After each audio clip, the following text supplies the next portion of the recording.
परीक्षा की। वैसे मूक माटी में हर रोज माटी की परीक्षा हो रही थी और उस परीक्षा में वो माटी पास होती जा रही थी, आगे बढ़ती जा रही थी। ऐसे ही आज वाराणसी वालों की परीक्षा थी।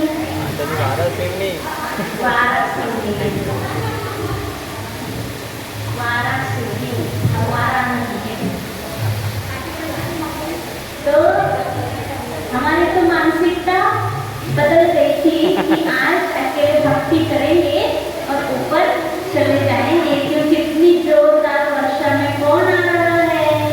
विश्वास नहीं था कि आप लोग इतनी संख्या में आओगे, लेकिन आ गए। माता जी के वाराणसी में भी बहुत धर्मात्माएं के पासु है। आज परीक्षा में जो जो पास हो गया, इतने ही लोग धर्मात्मा अच्छे समझ लो, जो कितने भी संकट कितनी बाधाएं आए उन सबको इग्नोर करते हुए आगे बढ़ते जो जाता है वो ही कुछ प्राप्त कर सकता है, अपने जीवन में हासिल कर सकता है। ऐसे ही आप धर्म के प्रति रुचि बनाए रखना कि कैसे भी संकट आए हमें वो नहीं देखना है। तो रुकावट आई थी तो बता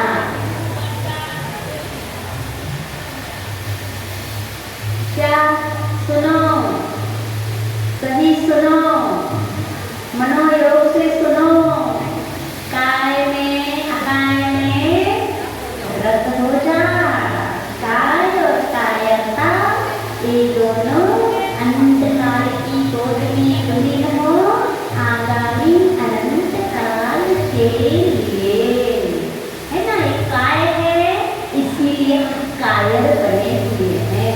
एक काय अनंत काल के लिए जब विलीन हो जाएगा तो हमारे अंदर कायरता भी नहीं रहेगी।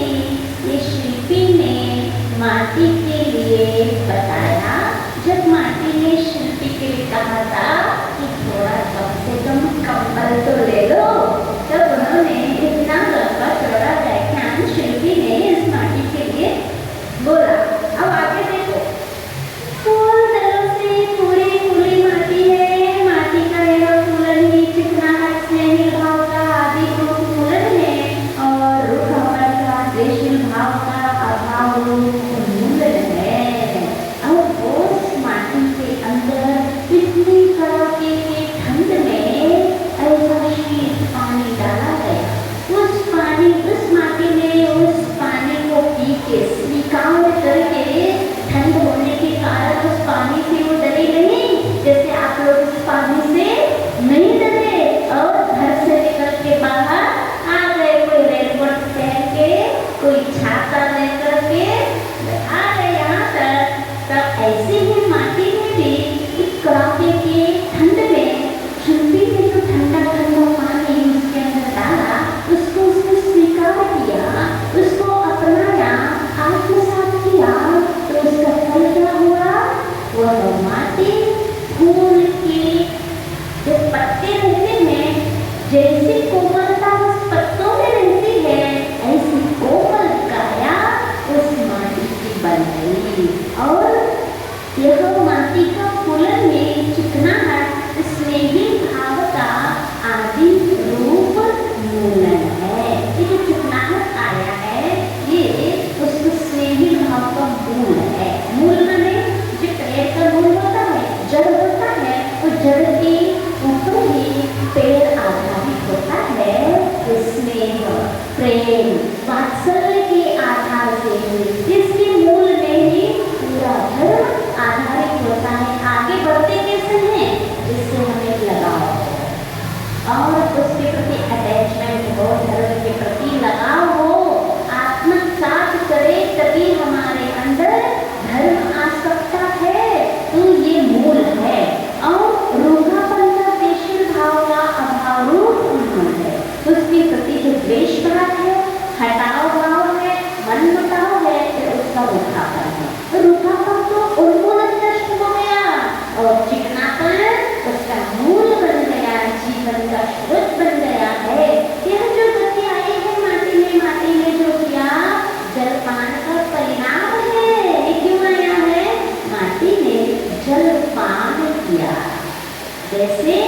ऐसे ही भक्ति आत्माएं वितराग गुरुओं के द्वारा बताए हुए धर्म का जलपान जो भी करता है उसका जीवन माटी के जैसे माटी के अंदर चिकनाहट आई ऐसे उसके अंदर भी चिकनाहट आए बिना नहीं रहेगा।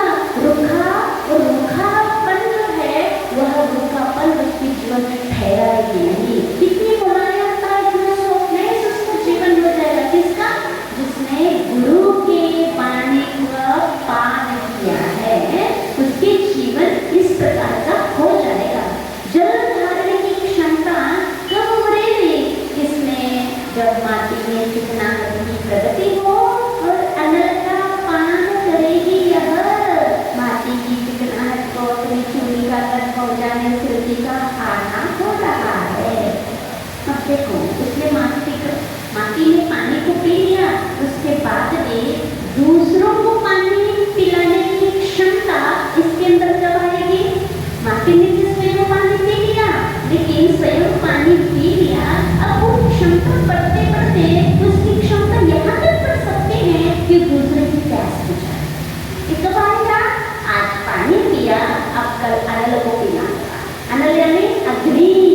जब वो आगे बढ़ करके अग्नि पीने की क्षमता जो रखता है उसके जीवन में दूसरों की प्यास बुझाने की क्षमता उसके जीवन में आता है। ऐसे वैसे क्षमता नहीं, ऐसे कोई साधारण व्यक्ति दूसरों की प्यास नहीं बुझा सकता है। उसको दूसरे की प्यास बुझाने की जो कला आई है वह हर कोई के अंदर दिखा सकती है। इसने स्वयं ऐसा तब किया है, ऐसी साधना की है। पानी के साथ साथ आपने आग में जिसने पिया हो, आग पिया माने ऐसी कठोर तपस्या जिसने की है उसका जीवन ऐसा बनता है कि उसके आश्रय में उसके चरणों में जो भी भव्य अपना जाता है वह शांति का अनुभव करता है। उसकी वो तृष्णा वह प्यास उसके चरणों में आकर के मिट जाती। किसके चरणों में? जिसने आग को पिया है। कौन सी आग? तपस्या किया। तो माटी ने अभी तो पानी को पिया, लेकिन दूसरों के जल धारण करने की क्षमता, मतलब जल धारण कब होगा? जब वह कुंभ बन करके पकेगा, आग में पकेगा तब वह जल धारण करके दूसरे की प्यास बुझा सकता है। चिकनाहट की प्रगति और इसके लिए इसकी प्रक्रिया को आगे बढ़ाने के लिए कुंभकार का, शिल्पी का उस माटी की ओर आना हो रहा है। प्रभात की पावन वेला में माटी के हर्ष को पा रही और वहीं पर पड़ा यह दृश्य का दर्शन करता एक कांटा निशा के आंचल में से झांकता चकी चोर सा। देखो प्रभात हो गया, रात भर कड़ाके के ठंड में माटी ऐसी फूल के उस फूल करके फूल जैसी कोमल बन गई। माटी फूल गई, फूल करके फूल जैसे कोमल हो गई। अब सुबह हो गया, माटी को इतनी खुशी, इतनी अपार खुशी हो गई है कि अब हमारे उन्नति के मार्ग, उन्नति के स्रोत खुलते जा रहे हैं। हम आगे बढ़ते जा रहे हैं, हर परीक्षा में पास होते जा रहे हैं। न घबराहट हो रहा है, न कोई डर है और न पीछे मुड़ने के भाव हो रहे हैं। बस हम आगे बढ़ते जा रहे हैं। इस खुशी में उस माटी को खुशी का पारा नहीं। प्रभात हो गया, शिल्पी का आना उसके पास हो गया, लेकिन बीच में घटना क्या हो जाती है? वहाँ एक कांटा, वह कांटा निशा के आंचल में से झांकता चकी चोर सा। माटी खोदने के अवसर पर कुदाली की मार खाकर जिसका सर अनकटा है, जिसका सर अनकटा है, दुबली पतली सी कमर कटी थी उसकी, वही अब और कटी है। जिधर की टांग टूटी उधर की आंख टूटी है और चपला अबला उम्र पर भी असर पड़ा है। मार का लगभग वह भी घटी है। क्या हुआ? जब शिल्पी माटी को खोद के लाया था उस समय गलती से उसकी जो कुल्हाड़ी थी उस कुल्हाड़ी का प्रहार एक छोटे से कांटे के ऊपर हुआ था। उस माटी के साथ साथ एक कांटा आ गया था और उसकी स्थिति कैसी बन गई है कांटे की? अब वो जो कांटा आप सही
लेकिन कोई और जीने की इच्छा सबको रहती है, क्योंकि सिर्फ मरना चाहता है तो नारकी नारकी ही बस मरना चाहता है, प्रेम में मरना नहीं चाहता है। कितने भी कष्ट आए, कष्ट को सहता रहता है, लेकिन मरने से डरता है। इसीलिए 4 आयु में से एक प्रेम का नरक आयु ही अशुभ है। 3 बाकी प्रेम आयु, मनुष्य आयु और देव आयु शुभ कहा जाते हैं। नरक आयु कैसी है? अशुभ है। और गति कैसे? प्रेम गति, नरक गति, मनुष्य गति और देव गति। इनमें से 2 गति शुभ है और 2 गति अशुभ है। त्रियंच गति को अशुभ माना है, लेकिन त्रियंच आयु को शुभ माना है। क्यों माना है? इसीलिए आचार्य कहते हैं आयु को शुभ इसलिए माना क्योंकि त्रियंच गति से कोई मरना नहीं चाहता, और गति इसलिए अशुभ माना है क्योंकि त्रियंच गति में बहुत कष्ट है, इसलिए गति को अशुभ माना है। कितने भी कैसे भी तरह के पेड़ पौधे भी हो, वो कभी भी वहां से मरना नहीं चाहते। कीड़े मकोड़े भी वो अपनी जान बचाना चाहते हैं। एक राजा की कहानी आती है ना, हाँ क्या, वो मर के मल में कीड़ा बनना था, तो मुनिराज ने बताया कि राजा के राजकुमार को, जो राजा के बेटे को, कि तुम्हारे पिता जो है मल की कहाँ गए हैं, नापी की मल की विष्ठा में। उसको तो बहुत राजा कहाँ गया है, अब क्या होगा? अब उसको तो उसने राजा ने पहले से सुन लिया था कि मैं मर के कीड़ा बनूंगा, तो वो राजा ने राजकुमार से कहा था कि मैं मर के कीड़ा बनूंगा। तो निश्चित है क्योंकि जो बीता के गुरु होते हैं उनकी बात अन्यथा नहीं होती है, कभी गलत हो नहीं सकता है, तो निश्चित है मैं तो कीड़ा बनूंगा। लेकिन तुम एक काम करना, मैं मरूंगा कीड़ा बनूंगा, लेकिन मुझे उसमें रहने के देना, मुझे पसंद नहीं ऐसे मल में रहना।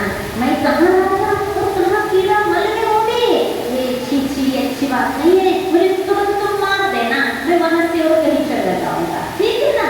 राजकुमार की अच्छी बात। और वो ऐसा ही हुआ, फिर वो मर गया राजा, और वो जाके उन्हीं के वहाँ विश्व में कितना बन गया। हम वो जाता है राजकुमार, और जैसे ही वो छूने का प्रयास करता है विश्व में, और अंदर घुसता जाता है, और जैसे फिर अंदर घुसता है, राजकुमार को समझ में आ गया कि कीड़ा मरना नहीं चाहता है। भले वो कह के दिया था कि मुझे मार देना, और इस पर्याय में आने के बाद उस पर्याय के साथ उसका प्रेम हो गया। भले मल में है, विश्व में है, लेकिन वो पर्याय उसका प्यारा हो गया। तो वो महाराज के पास जाके राजकुमार कहते हैं हमारे राजा ने, पिता ने ऐसा कहा था कि मुझे मार देना, वो मरना नहीं चाहता है, क्या करें महाराज? महाराज कहते हैं कुछ नहीं करना, उसको मारना नहीं है। प्रियंश को भी अपने प्राण प्यारे होते हैं, अपनी पर्याय प्यारा होता है, इसलिए मारना नहीं। वो भले कहते कहते उस दशा में थे, इस दशा में तो वो कैसे उसमें हो गए। इसीलिए कहते हैं कि मकर करे कीड़े मकोड़े कोई भी हो, या काटा भी क्या कर रहा है, वो मरना संग है, फिर भी आशा लगाए रखा है, आशा पे आसमान टिका होता है। तन का बल वह कंसा रहता है, और मन का बल वह मनसा रहता है। यह एक आकाश बड़ी मरने को है। तन बिल्कुल ऐसा हो गया है, बिल्कुल एक साइड का पूरा फट गया है, मानी तन मनसा बचा है, नहीं कंसा बचा है। तन कैसा है? तन का बल कंसा रह गया है। अब इसमें इस शरीर में कोई शक्ति नहीं है, ताकत नहीं है, मरने की कोई आशा नहीं है, फिर भी मन की आशा है ना। मन ऐसा है कि और जीने की और इतना प्रबल हो गया है मन, और मन का बल होगा मनसा। मन माने शेर, 40 शेर का एक मन होता है, पता है ना? ये 40 शेर का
अंतिम समय में होता ही है, जब मरने को होता है कोई तो हर प्रकार के संकट आ जाते हैं, शरीर ऐसा हो जाता है तो उसका तो तन जड़ से गिर गया है, लेकिन मन मधुर जल का रस पी रहा है।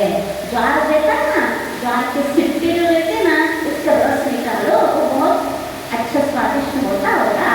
तो वो जो मन के साथ ज्वार का रस पी रहा है, लेकिन तन को तो जल चढ़ा हुआ है। तन की स्थिति, उसकी विपरीत स्थिति मन की हो रही है। मतलब वो लड़ने को तैयार है, मर रहा है लेकिन लड़ने से डर नहीं रहा है। तो इतना इसमें कारण सुनो, मन को छल का संबल मिला है। स्वभाव से ही मन चंचल होता है, तथापि इस मन का छल निश्चल है। मन माया की खान में ना बदला लेना ठान लिया है शिल्पी से, इसने शिल्पी को शल्य पीड़ा देकर भी इस मन को चैन मिलेगा। वैसे मन वैर भाव का निदान होता ही है। वो काका क्या कह रहा है, अब मैं शिल्पी से बदला लेकर ही रहूंगा।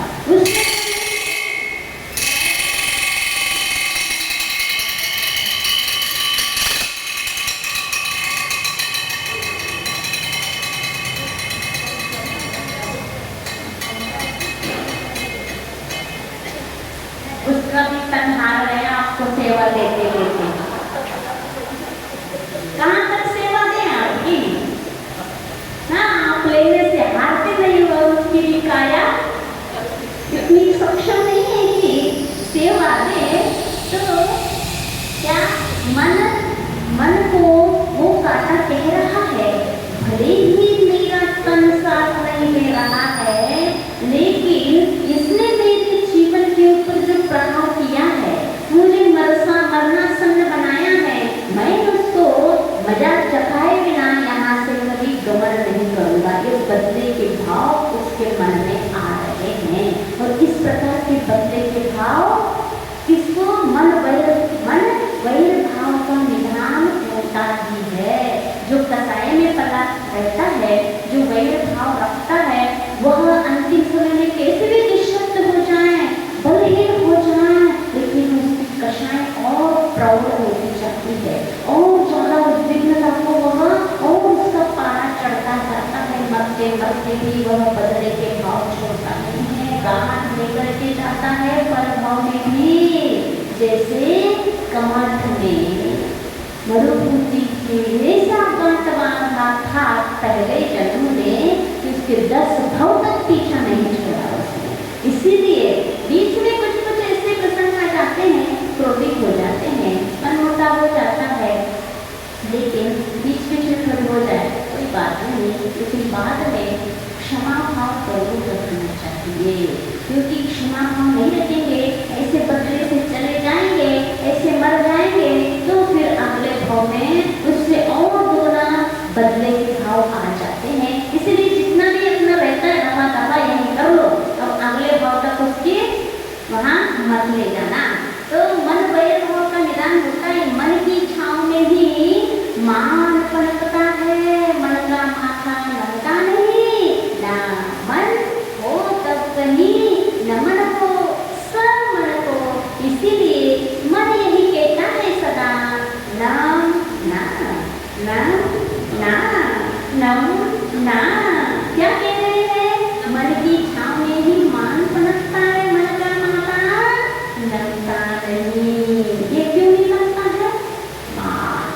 मान कषाय अहंकार घमंड, मान कषाय कहता है झुकना मत कभी, तुम भी कुछ हो, तुम्हारे पास भी सामर्थ्य है, तुम किसी से कम नहीं हो, इसीलिए हमारी बात मान जाओ। कौन कहता है? मान कषाय, किसी के सामने कभी झुकना मत। झुकना तुमने सीखा नहीं, और तुम्हारे पास कैसी शक्ति है, ताकत है, बल है, क्यों झुकना तुम्हें किसी के आगे? ये मान कहता है, जिसके अंदर मान पनपता है वो कहता है मन का माथा नमता नहीं। ना मन, नमन माने जिसके पास ना मन हो तब कहीं नमन हो समन हो। समन माने श्रवण भी होता है, और अच्छी बुद्धि जिसके पास है वो उस व्यक्ति के सामने श्रवण का प्राकृत में समन होता है। श्रवण संस्कृत शब्द है और प्राकृत में समण है ना। तो समण मन को न मन हो तब कहीं नमन हो समण को। मन का माता तो नमता नहीं है, लेकिन जिसका मन नहीं है, माने अपने आप को जिसने कुछ समझा नहीं है, मैं कुछ नहीं हूँ, मेरे पास ऐसे इस प्रकार से जिसका मन हो गया है, वो ही नमन हो समण को, वो ही समण को श्रमण को या अच्छे लोगों के सामने नमन कर सकता है जिसका मन नहीं है। इसलिए मन यही कहता है सदा नम ना नम ना। इसलिए मन की कभी मत सुनना, मन क्या कह रहा है कभी उसकी और ध्यान नहीं देना। मन क्या क्या नहीं देता है, बहुत सारा देता है, उसका भी सुनते बैठोगे तो कभी यहाँ से उठ नहीं पाओगे। इसलिए मन को क्या करना है, मन को मारना है, मन को जीतना है, मन को कंट्रोल करना है। ये मन ही सबसे बड़ा भूत है। किसको? इंद्रियों को नचाता रहता है, इंद्रियों को जैसे चाहे करवाता रहता है, और ये जीव मन का सुनता रहता है, इसीलिए इंद्रियों में आसक्त होता है। और मन को यदि हम न सुने, मन इतना चंचल होता है, कभी कुछ कहता है और 2 सेकंड में कुछ कहता है, 2 मिनट ये बिल्कुल स्थिर तो बैठता है। मन की किसका उदाहरण दिया, किसकी उपमा दी है? बंदर की। वो भी ऐसी सामान्य बंदर की नहीं, बंदर है। बंदर तो स्वभाव से चंचल है, और बंदर को बिच्छू ने काट दी, बिच्छू ने काट दी और उस बंदर को शराब भी पिला दी। और देखो चंचलता, स्वभाव से बंदर चंचल। कभी देखा अपने पेड़ पे कभी शांत नहीं बैठता, इस डाली से उस डाली, उस डाली से इस डाली, इस स्वभाव से चंचल। और उसको शराब पिला दी, शराब पी ली उसने धोखे से, और चंचलता उसकी बढ़ गई। और उसी समय बिच्छू ने काट दी, फिर क्या कहना उस बंदर का।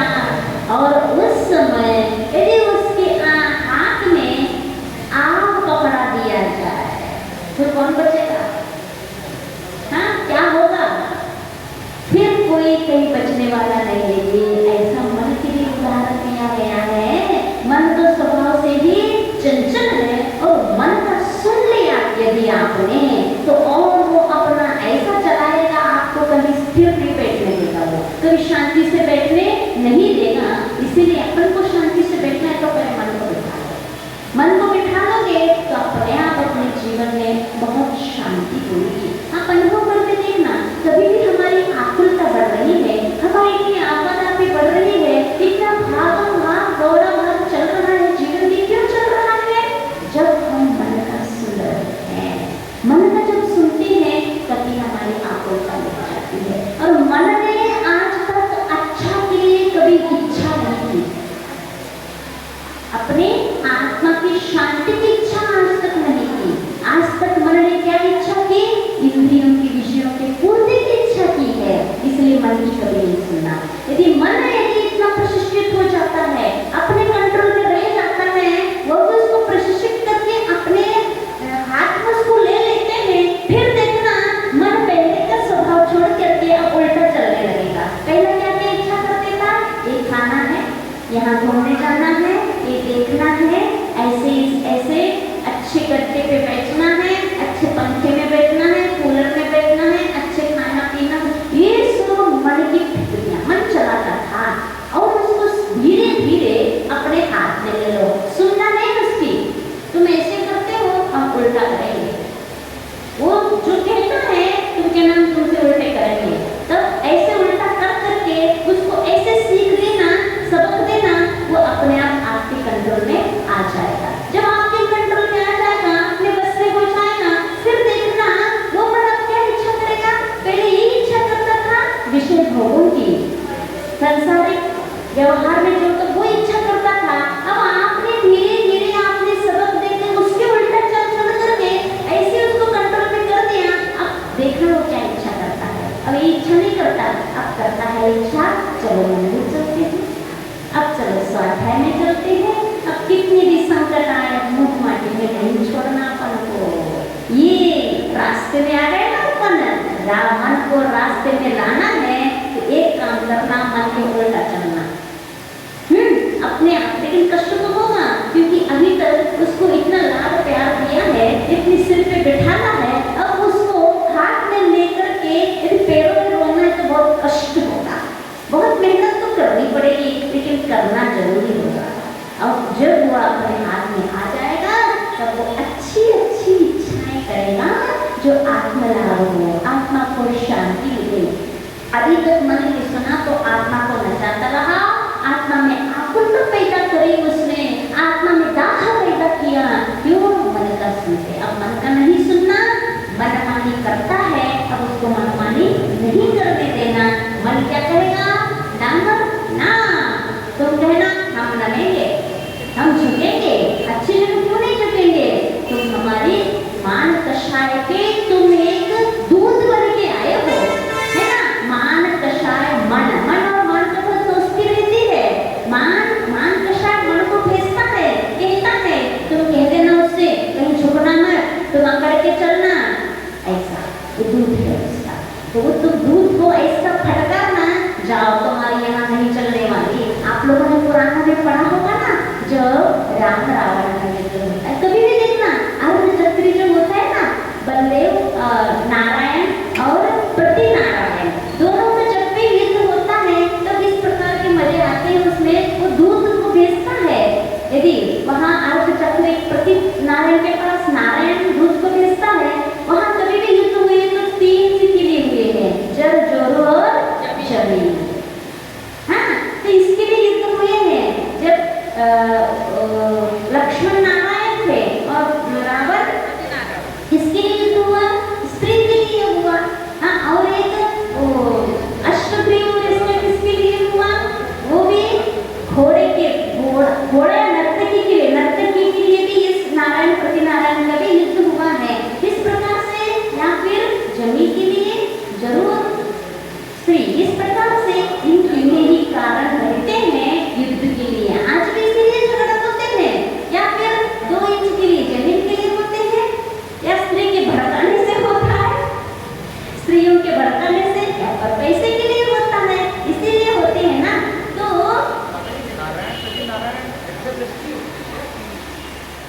हाँ, मिथ्या दृष्टि बीच में उनको सम्यक दृष्टि भी हो सकता है, लेकिन वो मिथ्या सम्यक दृष्टि भी हो सकती है, मिथ्या दृष्टि भी हो सकती है। नहीं, शायद नहीं होगा, शायद नहीं हो तो ये तो निश्चित है। हाँ, मतलब मरते समय तक मिथ्या दृष्टि हो जाती है, मरण प्राप्त होते समय। हाँ, तो ये क्या है? हाँ, क्योंकि क्षयिक सम्यक दृष्टि जो होता है ना, वो नियम से 3 भाव में वह मोक्ष चला जाता है। मिथ्या दृष्टि नरक में भी पहले नरक में जा सकता है, जिसको पहले नरक आयु बंद गई हो, फिर बाद में सम्यक दर्शन हुआ हो, वो पहले नरक में जाए। फिर सम्यक दर्शन होने के बाद आयु यदि बंधेगी तो नियम से देवायु भी बनती है। सम्यक दर्शन के बाद वह नरक आयु नहीं बंधेगा। नरक का पहले बंद हुआ तो वो कम कैसे हुआ? सम्यक दर्शन के प्रभाव से सम्यक दर्शन इतना तो कर सकता है कि 7वीं से पहले तक ले आएगा, लेकिन उसके पास इतना सामर्थ्य नहीं है कि नरक आयु छुड़ा दे। हाँ, नरक आयु होना है, सम्यक दर्शन का प्रभाव रहता है। तो क्या कह रहे थे? हाँ, दूध जो होता है ना, ये अहंकार का दूध कौन है? मन। ऐसे ही नारायण का दूध प्रति नारायण का पास जाता है और कहता है प्रति नारायण का नारायण के पास, तो नारायण का वहाँ जाता है तो हमारे राजा ने आपसे किया, निवेदन किया है, ये पत्र भेजा है, आपसे बहुत आत्मीयता रखते हैं और वो चाहते हैं कि आप उनके चरणों में आ जाए। फिर देखना वहाँ क्या क्या लिखा रहता है। ऐसे एक आपके पास चक्र है, इसलिए तुम घमंड करते हो, ये चक्र तो हमारे कुमार के यहाँ भी रहता है जो तुम्हारे पास है। इस प्रकार से वो पढ़ो ना, बहुत मजेदार के रहते हैं संवाद। तो ये मन का दूध कौन है? मन आपको कहता है कि ऐसा करो, ऐसा करो, मेरा तुम कषाय के दूध हो। एक कषाय के दूध उनके वक्तों में हम नहीं आने वाले हैं। आज तक तो आ गए और तुम्हारे चपेट में आ गए, हमारी बहुत दुर्गति हो गई, बहुत हम तुम्हारे चपेट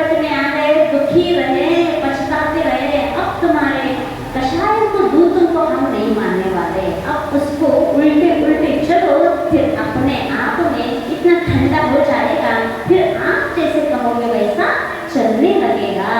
बस अब बादल दल क्या कर रहे, बादल दल तो कम नहीं हुए, बादल दल पिघल जाए किसी भांति कांटे का, बदले का भाव बदल जाए इसी आशे से, माटी कुछ कहती है इसे। देखो इतना मरते समय भी इतने बदले के भाव ले रहे थे, तब बादल दल पिघल जाए तो घुमड़ घुमड़ कर बोल रहे हैं उसके कांटे के अंदर के बदला लेने की जो घुमड़ रहे थे ना, वो पिघल जाएंगे तो शांत हो जाए। जब बादल ऊपर जब तक घने घने रहते, काले काले मुंह वाले, जब तक बरसेंगे नहीं तब तक वो सफेद नहीं होते हैं, है ना। वो काले जब तक बरसते नहीं, पिघलेंगे ना, जब पिघलेंगे तभी उनके जीवन में शुभ्रपना आ सकता है। ऐसे ही ये माटी सोच रही है कि कांटे के जीवन में जो कषाय का बादल घूमड़ रहा है वो पिघल जाए और बदले का भाव बदल जाए, इसी आशे से माटी कहेगी कल क्या कहती है। बहुत मजेदार है ये कांटे का भी, वो छोड़ता नहीं कांटा, कुंभकार से माफी मंगवाता है वो। हाँ, आचार्य गुरु श्री विद्यासागर जी